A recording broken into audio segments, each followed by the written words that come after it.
ครับสวัสดีครับกระบาดไปรอกเอ้ยอันนี้ของบุญนี่นะครับ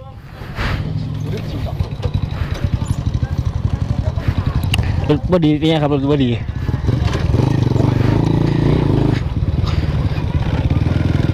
ใจเยอะสิ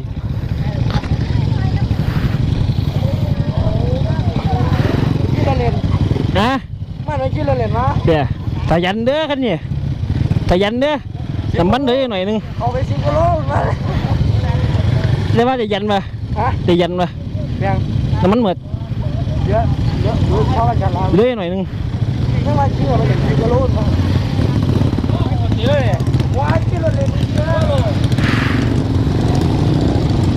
บอกให้เจ้าไปบอกเราไปบอกคนขับไปบอกมันเด้อ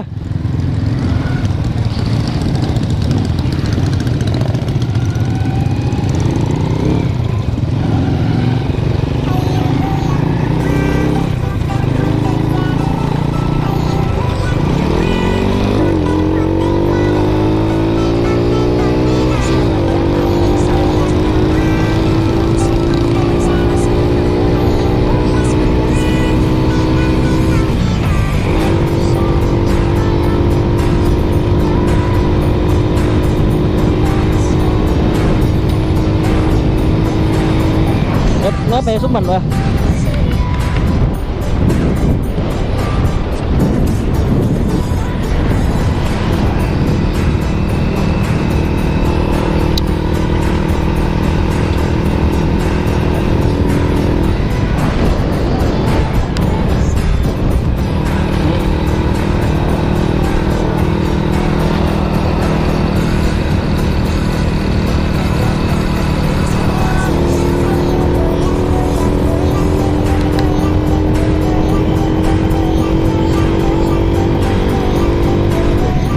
cái gì mà hả đi gì mà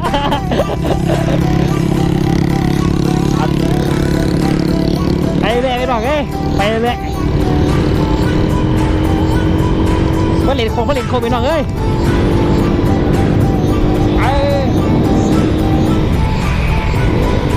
โอ้แต่มันหมดก่อนนี่มาดิมันแมนเลยไหนนึง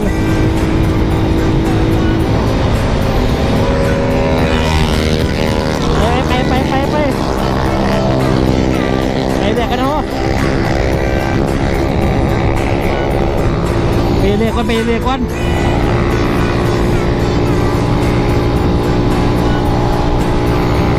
ันจิ๋มเหมือนเราเนี่ยมันเหมือน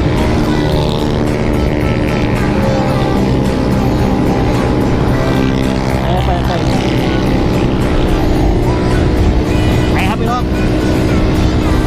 มาไปไ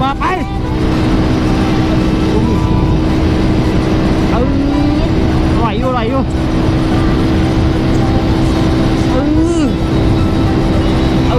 มอบ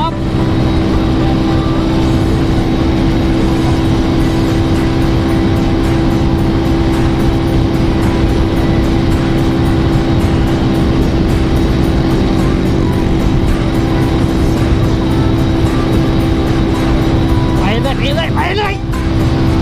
โอ้ยโคกดีจังหัว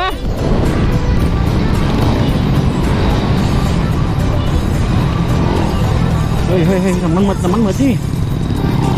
สีเอียงเนี่ยน้ำมันสีหมดนี่ขวดนี่มั้ย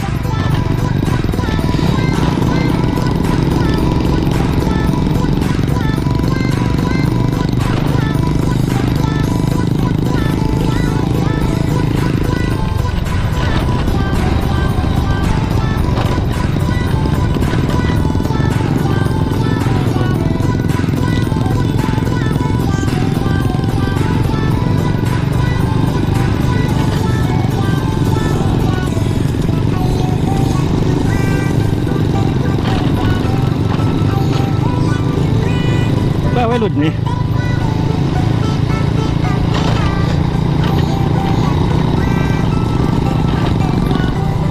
เอาลูกถ่ายรูป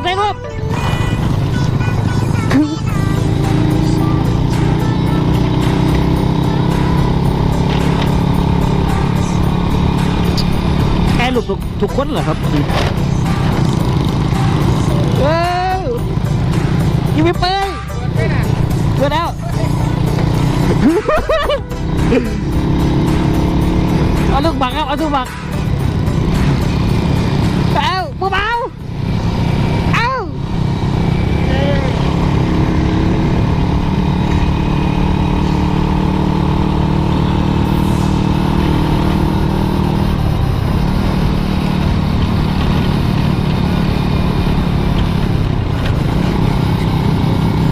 ไอ้นี่ออกกล้องว่าไอ้นี่ไหมได้ออกกล้องวะ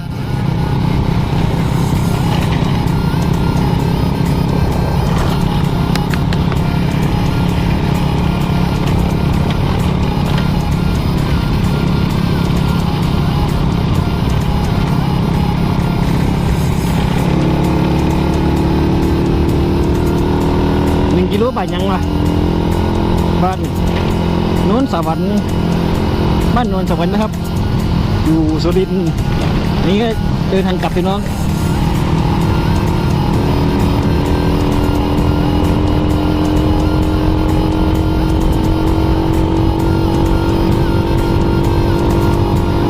อยู่หอดทั้งหว่าไปวะ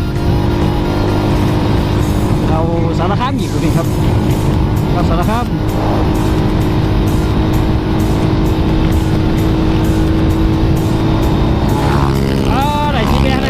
ใช่ไหมรถที่นี่ใช่ไหม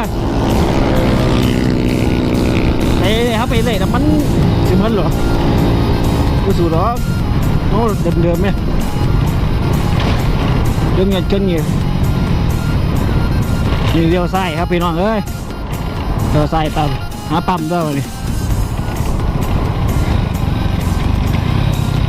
ปั๊ม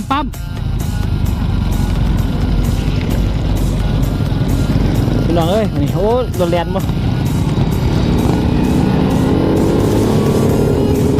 เอาไปเลยก่อน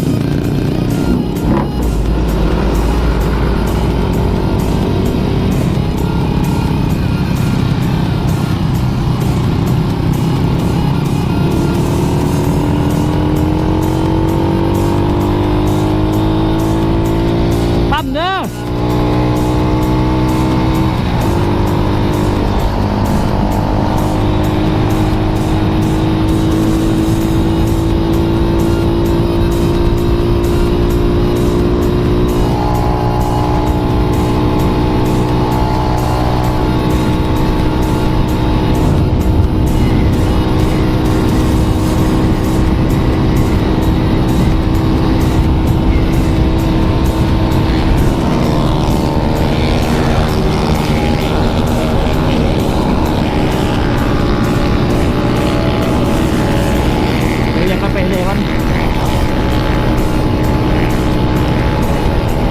ปั๊ม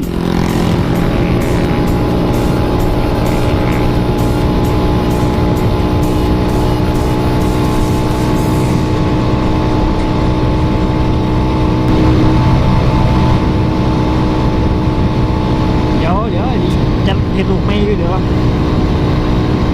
คือเครื่องไว้ยิบหามาใส่เครื่องไม่แล้วเจอเครื่องไว้ยิบ5ไอ้2ถ้าเอา2 กีมาดิโอ้สุดยอดเลยดิ2 กีน้ำเขาทันอยู่นี่หัดอยากจะเลยขับมา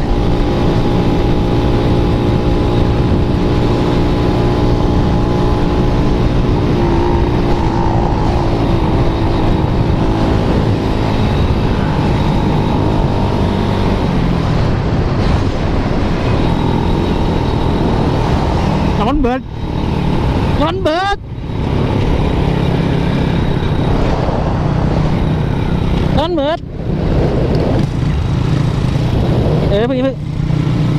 ันไม่ก่อน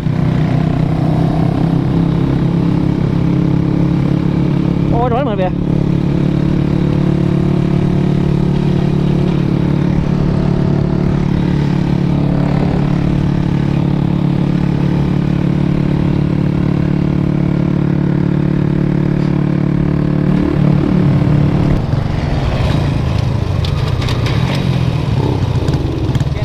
70แล้ว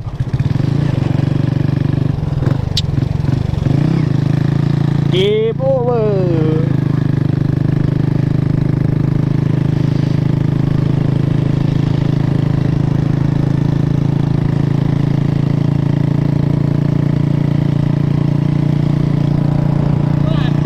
ฮะ คนบ้านเราว่าเนี่ย เออ ไม่ต้องบอกแต่ไม่ลงเลยผมเก็บไปตอนนี้นึงเนี่ยไปบูดไม่ออกแล้วได้อยู่คนแม่เอาเล่นแซ่บ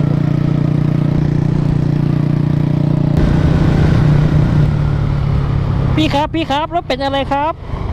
เล่นชุดเดียวไปนะ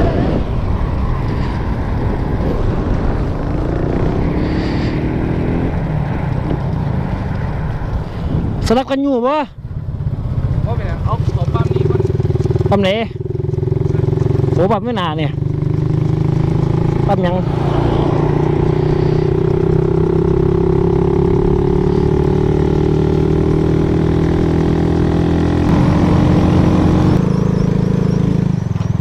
มีคนหนึ่งมั้ง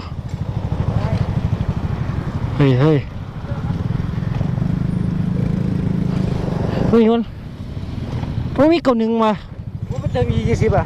มุ้ยเต็มไปเลย ก็หาเลย หัวมันเต็มในบอสมันล่ะ เดี๋ยวเอาก็หาขึ้นที่เติมไม่ได้ เรียบร้อยไหม เติมได้ ขึ้นเดี๋ยวดิถามเขามามันเต็มไปว่าเขาหา ได้เรียบร้อยเติมก็หาได้ยังน่าเรียบร้อยนะได้ได้เบิดหลาย แล้วมึงอะน่ะ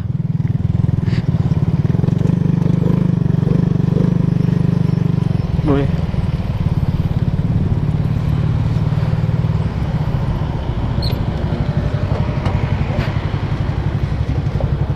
เอา70 บาทครับเก้าหาครับ 70มันบ่ ครับ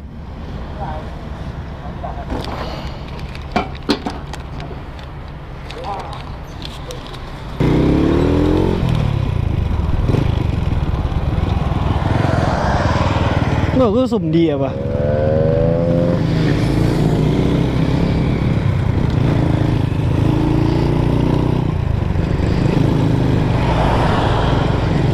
เก้าหนึ่งกับเก้าหาอะไรไม่เท่ากันเก้าหนึ่งกับเก้าหาอะไรเท่ากันไม่เคยใส่เก้าหาเขียวดิต้นนี่ ได้รู้ได้รู้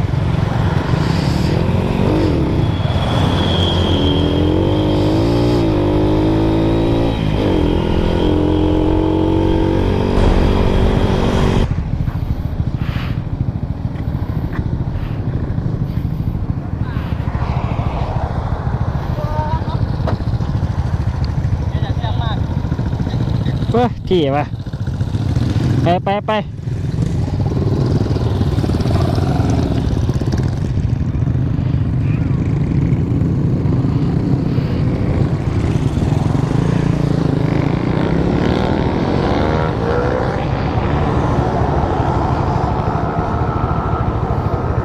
เอาวัด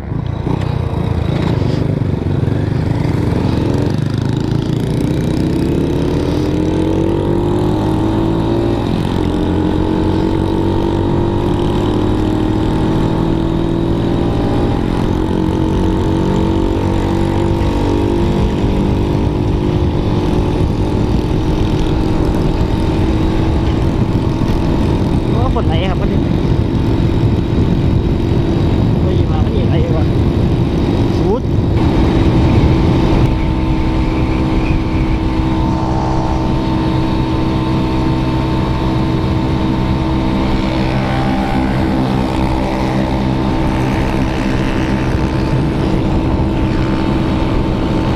ไม่อยู่วะรถจอบุก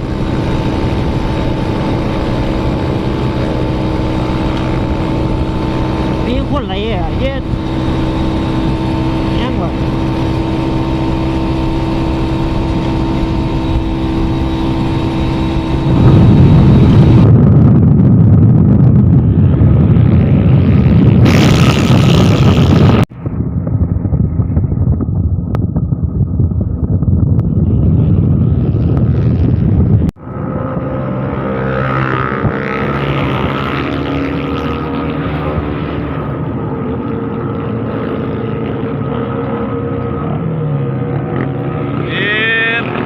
let it rain. Let me talk to you. Come on. Shut it up about a G.